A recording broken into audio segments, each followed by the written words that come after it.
Nah, semua kita mulai permenungan kita dengan membaca dari Injil Matius bab 2 ayat 1 sampai 2. Tuhan beserta kita sekarang dan selama-lamanya. Inilah Injil Tuhan kita Yesus Kristus menurut Santo Matius. Dimuliakanlah. Sesudah Yesus dilahirkan di Bethlehem, di tanah Yudea pada zaman Raja Herodes, datanglah orang-orang Majus dari timur ke Yerusalem dan bertanya-tanya, di manakah dia, raja orang Yahudi yang baru dilahirkan itu? Kami telah melihat bintangnya di timur dan kami datang untuk menyembah dia. Terpujilah Kristus. Nah, Bapak Ibu saudara-saudari yang terkasih, Bu Yulce, Bu Regina, dan saudara-saudari yang tercinta, tadi sudah dikatakan oleh Bu Yulce bahwa ini memang tema yang saya ambil ketika kami dalam kondisi masa Natal. Nah, setelah Konsili Vatikan kedua tahun 1960-an, di sini saya lihat ada opung di sini, saya kalau nggak keliru di opung Cimar Mata ya. Nah, ada senior-senior kita yang mungkin masih ingat ya, gereja sebelum Konsili Vatikan kedua tahun 1960-an dan gereja sesudah Konsili Vatikan kedua tahun 1960-an sampai sekarang. Nah, untuk orang-orang Katolik yang tradisional berakhir di mana?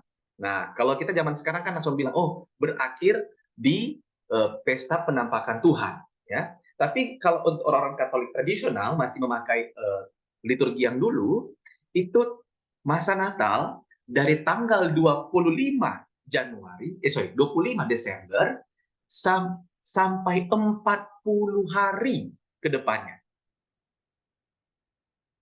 Saya ulangi ya, apakah suara saya terdengar jelas, Bu Yulce ya? Ada sedikit putus-putus, Pastor, tapi dicoba, ya. Iya, masih bisa ya? Masih bisa, oke. Ya, Oke. ini karena memang situasi kami di sini di Roma, tapi agak payah ya sinyalnya, entah kenapa begitu. Nah, jadi kalau di eh, kalender liturgi tradisional, itu 25 Desember ditambah 40 hari. Jadi berakhir masa Natal, ya, untuk yang tradisional ya, yang sekarang sebenarnya tidak dipakai, tapi karena keterusan sampai sekarang masih ada yang memakainya, itu sampai tanggal 2 Desember, sorry, tanggal 2 Februari. Nah, Bapak Ibu, Anda tahu ya, kita sebagai orang Katolik, tanggal 2 Februari itu adalah pesta Yesus dipersembahkan di Bait Allah. Gitu. Ya, 40 hari setelah tanggal 25 Desember itu adalah, nah, atau dalam tradisi Katolik juga yang lain itu menyebut misa itu sebagai misa lilin, misa lilin, candle mass, ya. Oke. Nah, di masa itu gereja mengundang orang sekaya lagi untuk kepada Injil, karena itu Injil yang Anda dengar 3 minggu yang lalu. Mohon maaf, 3 hari yang lalu. Ya, 3 hari yang lalu di hari Minggu biasa yang ketiga. Ya, bertobatlah dan percayalah kepada Injil. Bapak Ibu bisa buka di Injil Markus bab 1, ya.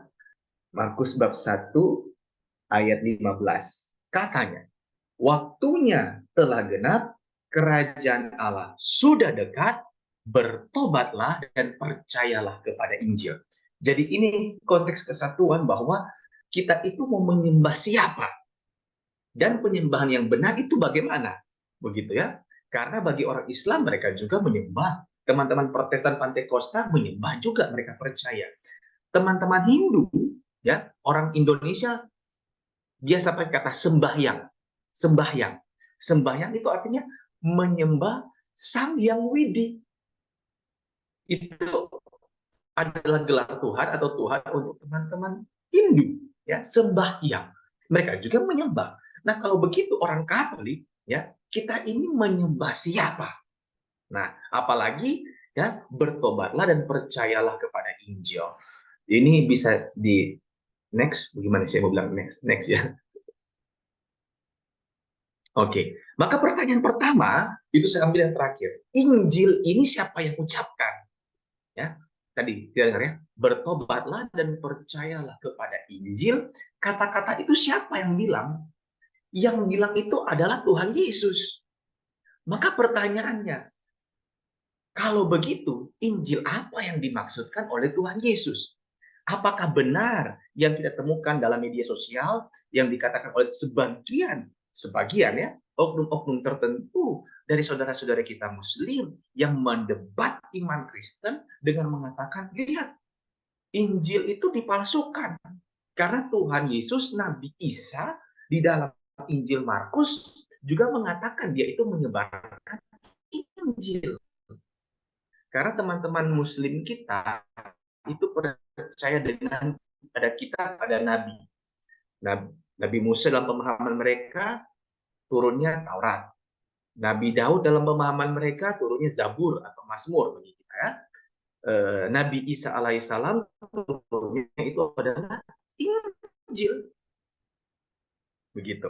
Dan Muhammad yang mereka anggap sebagai nabi, kitabnya adalah Al-Qur'an. Nah, percaya juga membawa Injil, begitu. Lalu pertanyaannya, Injil ini yang kita tahu ini Injil Matius, Markus, Lukas, Yohanes ini, ya, apakah sudah benar begitu? Atau siapa yang dimaksudkan oleh Tuhan? Ya, ketika dia bilang bertobatlah dan percayalah kepada Injil. Bisa next?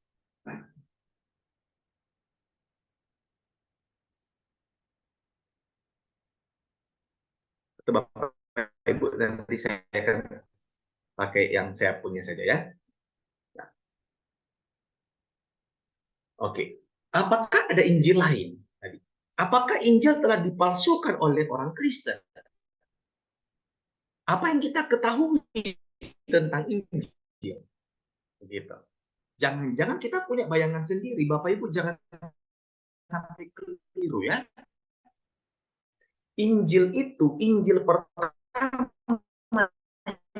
yang ditulis bukan Matius, adalah Injil Markus. Ya. Loh, kenapa itu ada justru penempatannya itu penempatan kedua, nanti itu memang ada kisah yang lainnya. Nah, kata Injil ini adalah Arabisasi, ya, atau kita serap dari bahasa Arab Injil, yang mana Injil itu sendiri.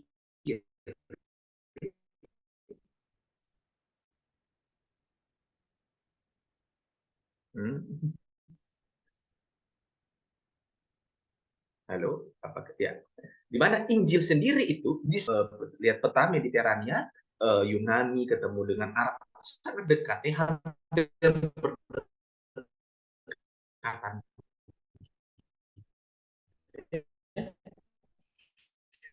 Mereka juga sangat dari bahasa Yunani, Euangelion, yang artinya arti Injil itu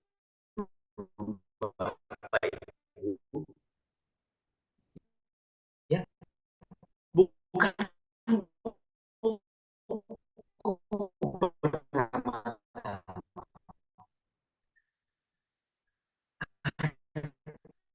itu adalah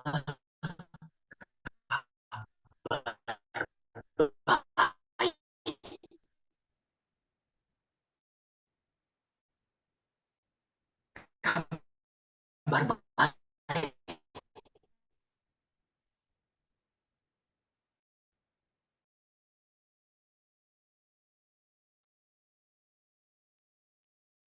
Jadi pertanyaannya adalah Injil ini yang maksudnya yang mana itu ya Bapak Ibu? Ya karena memang tidak mudah.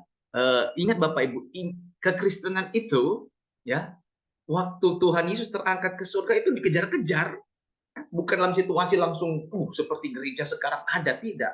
Itu kondisinya sungguh-sungguh kondisi yang luar biasa berbeda dengan kondisi saat ini. Nah, Oke. Next. Bisa tolong di next?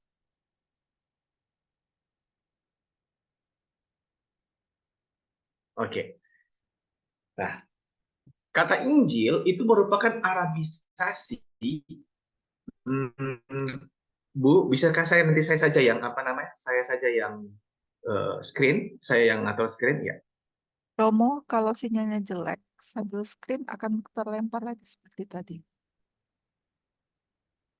Oh, gitu ya. Oke. Ya, Oke. Nah, sedangkan kitab Injil, kitab itu bahasa Arab, Bapak Ibu. Artinya buku. Jadi kalau Alkitab artinya sang buku, ya. Kitab Injil artinya buku yang menulis tentang kabar baik. Nah, sekarang Bapak Ibu, Santo Agustinus, seorang Bapak Gereja bilang begini, aku percaya akan kitab-kitab suci yang diapakan Bapak Ibu? Yang dinyatakan oleh Gereja Katolik. Oleh Gereja Katolik. Kenapa? Karena pada masa itu ada begitu banyak kitab-kitab yang berbicara tentang Yesus sayangnya palsu. Karena itu yang menetapkan inilah kitab-kitab yang benar, yang bisa dibaca, yang baik itu dinyatakan oleh Gereja Katolik. Maka sekarang kita mengerti ketika Markus 1 ayat 15 bilang, bertobatlah dan percayalah kepada Injil Bapak Ibu, yang dimaksud kabar baik pertama-tama bukan buku. Bukan buku. Tetapi yang dimaksud oleh Tuhan Yesus adalah dirinya sendiri. Yohanes bab 1 ayat 1. Pada mulanya adalah firman. Firman itu bersama-sama dengan Allah. Dan firman itu adalah Allah. Jadi Injil itu pertama-tama bukan buku. Tetapi adalah Yesus sendiri. Jadi ketika Tuhan bertobat dan percayalah kepada dirinya, percaya kepada Injil, artinya percaya kepada dirinya, bukan kepada buku. Begitu. Tolong di next. Dilanjutkan. Oke, itu bagian Injil. Sekarang bagian bertobat. Ya. Bertobat itu dari bahasa Yunani metanoia sederhana, Bapak Ibu. Artinya mengubah jalan atau pikiran. Itu maksudnya ketika orang bertobat tuh ini udah jalan, ya tiba-tiba ketika dia bertobat dia kembali lagi ke Tuhan. Karena itu sederhana. Kalau kita mau bertobat artinya kita itu kembali ke Tuhan. Bapak Ibu masih ingat ya, pasti masih ingat lah kalau orang Kristen ya. Kalau saya bilang Kristen itu artinya gereja Katolik ya. Dan Protestan juga dan semua saudara-saudari kita. Kalau orang Kristen berbicara tentang metanoia itu artinya kembali. Kembali. Bapak Ibu ingat pasti kisah tentang bapak yang baik hati atau anak bungsu yang hilang itu ya. Ketika dia sudah sekian jauh ya pergi dari rumah bapaknya dan dia kembali. Maka metanoia, bertobat artinya kembali ke Tuhan. Kenapa? Karena kita itu manusia berasal dari Tuhan kembali ke Tuhan. Maka kalau kita berdosa artinya kita menjauh dari Tuhan, ya, menjauh dari Tuhan. Maka kalau kita bertobat kita kembali mendekat ke Tuhan. Begitu. Tentu saja mengubah pikiran ya menjadi lebih baik dengan segenap hati. Next. Saya percaya ini hal-hal yang sering kita dengar. Nah, sekarang bagi kita kan sudah dibaptis ini. Apa artinya ini? Ya, sebagian besar ini sudah dibaptis secara Katolik. Orang beriman, Santo Agustinus, adalah orang berdosa yang selalu bertobat. Jadi karena salib Kristus kita dimampukan untuk menerima kerahiman iman. Karena itu ada yang suka berdoa, doa kerahiman. Ya. Kitab Hukum Kanonik tahun 1983, Kanon 1250 bilang begini. Hari dan waktu tobat dalam seluruh gereja adalah setiap hari Jumat sepanjang tahun. Mau masa Paskah, masa Paskah, masa biasa, masa Advent, masa Natal, namanya hari Jumat. Bagi kami para pencinta hati kudus itu adalah hari hati kudus, hari di mana kita merasakan kerahiman Allah. Ditandai dengan apa? Puasa, pantang, dan menerima sakramen. Jadi kalau orang Katolik dianjurkan, bukan diwajibkan, dianjurkan untuk apa? Menjalani hari tobat setiap hari Jumat. Orang Katolik juga mengadakan yang namanya Jumatan. Saya ulangi ya, orang Katolik itu ya juga Jumatan, Bapak Ibu. Ya, kenapa? Karena hari itu Anda mau menyiapkan diri sebagai untuk menerima komuni kudus, itu sebaiknya Anda menerima sakramen tobat dulu, entah di hari Jumat atau hari Sabtu. Kenapa hari Jumat? Ya secara teknis, karena ada juga yang ikut gereja, misa itu kan misa Sabtu malam kan juga ada. Maka datanglah di hari Jumat untuk merasakan hari tobat. Di sini apa? Dengan puasa, juga dengan pantang. Tapi Santo Yohanes Paulus II mengingatkan kita, jangan sampai penerimaan sakramen tobat itu cuma menjadi ritual belaka. Karena materi dari sakramen tobat itu bukan kita kasih daftar dosa ke Romo. Bukan cuma itu Bapak Ibu. Tetapi materi dari sakramen tobat adalah hati yang menyesal. Itu yang paling penting. Next.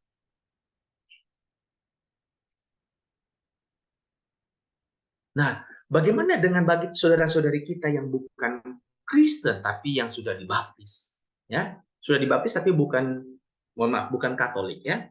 Untuk, atau saya pakai judul di sini, bagi orang-orang yang belum dibaptis. Ini Bapak Ibu, ini saya mesti disclaimer dulu, saya minta maaf ini ya. Saya tidak bermaksud untuk menyerang, tidak bermaksud untuk mengorek-ngorek persaudaraan kita, tetapi sebagai seorang Katolik, ya, mungkin jangan-jangan di sini ada yang bukan Katolik ya. Saya mesti kasih tahu apa yang menjadi kebenaran, apa yang diyakini benar oleh gereja. Tuhan Yesus satu-satunya jalan kebenaran dan hidup. Tidak ada seorang pun dapat pergi kepada Bapa tanpa melalui Dia. Kata Tuhan Yesus, barang siapa menolak aku, berarti menolak Dia. Saya ini sharing saya ya, ini bisa menjadi hal yang sedikit ada orang yang tidak terlalu senang untuk dengar. Ya, satu kali ada saudara Muslim saya bilang begini, kami kan juga ikut Tuhan Yesus. Kami juga kan ikut Nabi Isa atau Yesus Kristus ya, Isa alaihissalam, dalam bahasa Yunani itu Yesus Kristus ya, bilang kan dia tidak makan babi, dia disunat, dia jenggotnya panjang, dia dan seterusnya dan seterusnya. Tapi jangan lupa, yang dimaksud oleh Tuhan Yesus, barang siapa menolak aku, yaitu menolak juga seluruh kebenaran yang ada dalam dirinya. Bahwa dia adalah sungguh-sungguh anak Allah, dia adalah firman Allah yang hidup, dia sungguh-sungguh Allah. Jadi kalau ada orang menolak Yesus Kristus sebagai Allah, maka juga menolak Bapaknya. Begitu. Karena itu, walaupun sekarang ada usaha toleransi, dialog antar agama, gereja bilang, usaha itu baik, tapi tidak akan pernah mengaburkan usaha gereja untuk bermisi, mengevangelisasi, mewartakan kebenaran bahwa Yesus Kristus adalah satu-satunya jalan kebenaran hidup. Kemudian, bagi saudara-saudara Kristen kita yang non-gereja Katolik, entah itu Ortodoks Timur, Ortodoks Oriental, Protestan, Pantekosta, dengan segala usaha doa-doa itu ya, gereja Katolik juga bilang, ingat, Yesus, dan ini tidak sama sekali tidak dibantah oleh saudara-saudari ini secara institusi ya, bahwa gereja Katolik ada satu-satunya gereja yang didirikan oleh Yesus Kristus. Rahmatnya penuh ada di dalam gereja. Karena itu dalam kondisi normal, extra ecclesia nulla salus. Di luar gereja tidak ada keselamatan. Wah, ini berat sekali ini memang ya. Tetapi untuk mengatakan kepada umat Katolik, ya, Anda jangan pernah berpikir bahwa yang penting sama-sama Tuhan Yesusnya, itu keliru. Sama-sama ada Tuhannya, itu juga keliru oleh Tuhan Yesus sendiri. Oke, sebagai seorang Katolik, kita menerima, menjaga, mewartakan, dan mewariskan iman yang kita terima dari para rasul ini. Next.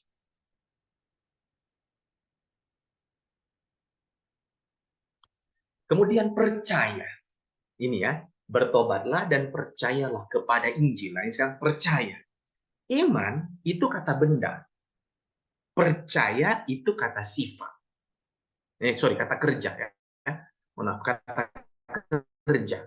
Jadi iman itu kata Santo Yakobus nampak dalam kepercayaan kita, dalam tindakan kita sehari. Percaya itu dengan belief.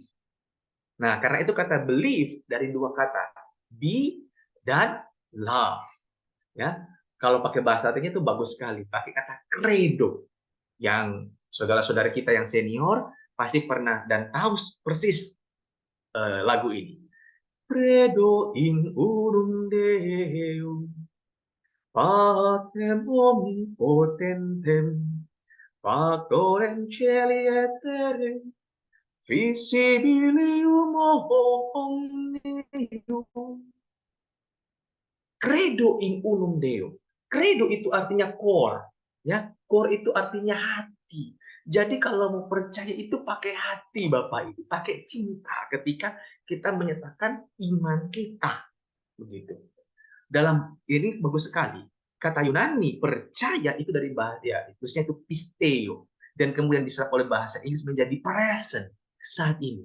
Maka iman yang kita percayai itu bukan nanti, tidak. Iman yang kita percayai nampak, kelihatan, dan kita buat dalam hidup sehari-hari. Gitu. Next. Maka saya membuat diagram ini, bagian ini ya. Kita itu yang namanya Injil pertama-tama adalah Tuhan Yesus. Bukan apa, tetapi siapa. Kemudian Injil itu kita juga mengenal sebagai kitab Injil. Matius, Markus, Lukas, Yohanes. Ada banyak Injil-Injil palsu. Mohon maaf, itu tidak dinyatakan oleh gereja. Kemudian Injil itu diwartakan diteguhkan dengan kesaksian para rasul. Nah, bagian yang kedua, bertobat. Kita orang beriman itu selalu bertobat. Gereja memfasilitasi itu dengan menyelenggarakan yang namanya hari Jumat. Di hari Jumat itu adalah hari tobat sepanjang hidup kita. Bagi saudara, mari kita berdoa supaya saudara-saudari kita yang belum beriman, mereka bertobat dan percaya kepada Kristus. Mereka yang belum ambil bagian dalam persekutuan gereja, mereka bisa mengambil persekutuan dalam gereja. Yang terakhir, percaya. Iman itu kata benda, tapi percaya adalah kata kerja. Karena itu kata Santo Yakobus, ya, iman tanpa perbuatan adalah mati. Akan kutunjukkan imanku di dalam perbuatan. Maka kalau kita kembali ke judul kita yang pertama, kami datang untuk menyembah Dia. Bapak Ibu, menyembah dalam Ekaristi itu yang terbaik. Itu benar, itu mulia, itu agung. Namun jangan lupa, iman ini kita perlu teguhkan, perlu kita jaga, perlu kita rawat, perlu kita wariskan, perlu kita wartakan. Bisa dengan bahkan semua santo bilang yang terbaik adalah dengan tindakan kita setiap hari. Semoga kita menjadi orang beriman yang percaya. Terima kasih Bapak Ibu.